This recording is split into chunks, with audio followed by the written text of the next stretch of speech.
अब आगे के 3 श्लोकों में भगवान अर्जुन के व्यामिश्रेण वाक्येन मिले हुए से वचनों पदों का उत्तर देते हैं। लोके अस्मिन् द्विविधा निष्ठा पुरा प्रोक्ता मया नघ ज्ञान योगेन सांख्यानाम कर्म योगेन योगिनाम। हे निष्पाप अर्जुन, इस मनुष्य लोक में 2 प्रकार से होने वाली निष्ठा मेरे द्वारा पहले कही गई है। ज्ञानियों की निष्ठा ज्ञान योग से और योगियों की निष्ठा कर्म योग से होती है। व्याख्या: अर्जुन युद्ध करना नहीं चाहते थे, अतः उन्होंने समतावाचक बुद्धि शब्द का अर्थ ज्ञान समझ लिया, परंतु भगवान ने पहले बुद्धि और बुद्धि योग शब्द से समता का वर्णन किया था, दूसरे अध्याय के 39वां 49वां आदि। अतः यहाँ भी भगवान ज्ञान योग और कर्म योग दोनों के द्वारा प्रापणीय समता का वर्णन कर रहे हैं।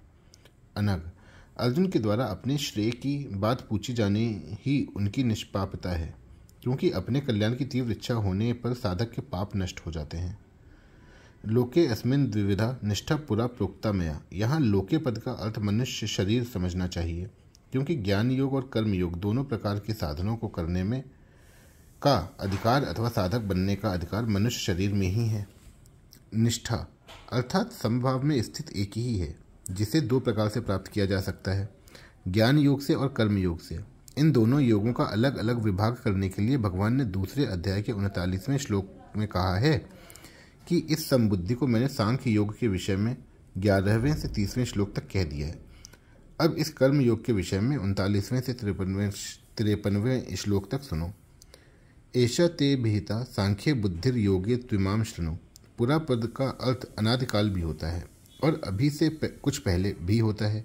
यहाँ इस पद का अर्थ है अभी से कुछ पहले, अर्थात पिछला अध्याय, जिस पर अर्जुन की शंका है। यद्यपि दोनों निष्ठाएं पिछले अध्याय में अलग अलग कही जा चुकी हैं, तथापि किसी भी निष्ठा में कर्म त्याग की बात नहीं कही गई है। मार्मिक बात: यहाँ भगवान ने 2 निष्ठाएं बताई हैं, सांख्य निष्ठा ज्ञान योग और योग निष्ठा कर्म योग। जैसे लोक में 2 तरह की निष्ठाएं हैं, ऐसे ही लोक में 2 तरह के पुरुष हैं। द्वाविमो पुरुषौ लोके, वे हैं क्षर नाशवान संसार और अक्षर अविनाशी स्वरूप। क्षर की सिद्धि असिद्धि, प्राप्ति अप्राप्ति में सम रहना कर्म योग है, और क्षर से विमुख होकर अक्षर में स्थित होना ज्ञान योग है। परंतु क्षर और अक्षर दोनों से उत्तम पुरुष तो अन्य ही है, जो परमात्मा नाम से कहा जाता है। उत्तम पुरुष स्तवन्य परमात्मेत्युदाह्यते, वह परमात्मा क्षर से तो अतीत है और अक्षर से उत्तम है, अतः शास्त्र और वेद में वह पुरुषोत्तम नाम से प्रसिद्ध है। ऐसे परमात्मा के सर्वथा सर्वभाव से शरण हो जाना भगवन निष्ठा भक्ति योग है। इसलिए क्षर की प्रधानता से कर्मयोग और अक्षर की प्रधानता से ज्ञान योग और परमात्मा की प्रधानता से भक्ति योग चलता है।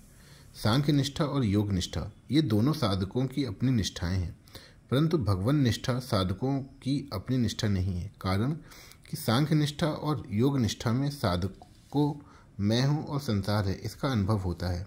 अतः ज्ञान योगी संसार से संबंध विच्छेद करके अपने स्वरूप में स्थित होता है, और कर्म योगी संसार की वस्तु शरीर आदि को संसार की ही सेवा में लगाकर संसार से संबंध विच्छेद करता है।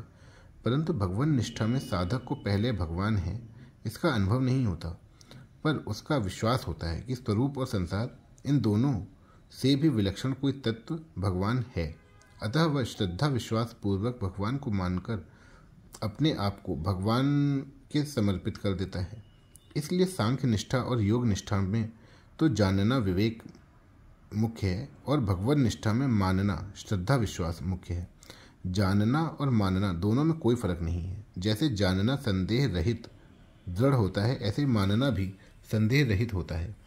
मानी हुई बात में विचार की संभावना नहीं रहती। जैसे अमुक मेरी माँ है, यह केवल माना हुआ है, पर इसी माने हुए में कभी संदेह नहीं होता, कभी जिज्ञासा नहीं होती, कभी विचार नहीं करना पड़ता। इसलिए गीता में भक्ति योग के प्रकरण में जहाँ जानने की बात आई है उसको मानने के अर्थ में ही लेना चाहिए। इसी तरह ज्ञान योग और कर्म योग के प्रकरण में जहाँ मानने की बात आई है उसको जानने के अर्थ में ही लेना चाहिए। सांख्य निष्ठा और योग निष्ठा तो साधन साध्य हैं और साधक पर निर्भर हैं, पर भगवन निष्ठा साधन साध्य नहीं है।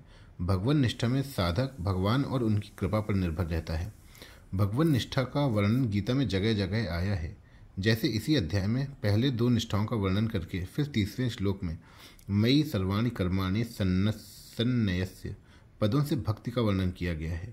5वें अध्याय में भी 2 निष्ठाओं का वर्णन करके 10वें श्लोक में ब्रह्मण्याध्याय कर्माणि और अंत में भोक्तारम यज्ञ तपसाम आदि पदों से भक्ति का वर्णन किया गया है इत्यादि। ज्ञान योगेन सांख्या नाम प्रकृति से उत्पन्न संपूर्ण गुण ही गुणों में बरत रहे हैं। संपूर्ण क्रियाएं गुणों में इंद्रियों में ही हो रही हैं। गीता 3 अध्याय का 28वां श्लोक। और मेरे इनसे कुछ भी संबंध नहीं है ऐसा समझकर समस्त क्रियाओं में कर्तापन के अभिमान का सर्वथा त्याग कर देना ज्ञान योग है। गीतोपदेश के आरंभ में ही भगवान ने सांख्य योग का वर्णन करते हुए नाशवान शरीर और अविनाशी शरीरी का विवेचन किया है, जिसे गीता 2 अध्याय के 16वें श्लोक में असत और सत के नाम से भी कहा गया है।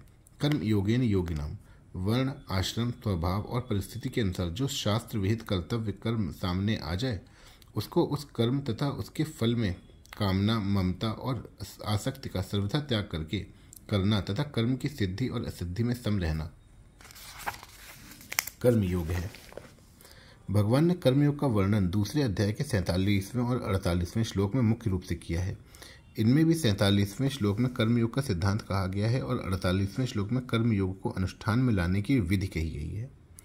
परिशिष्ट भाव। कर्मयोग और ज्ञान योग ये दोनों ही निष्ठाएं लोक में होने के कारण लौकिक हैं।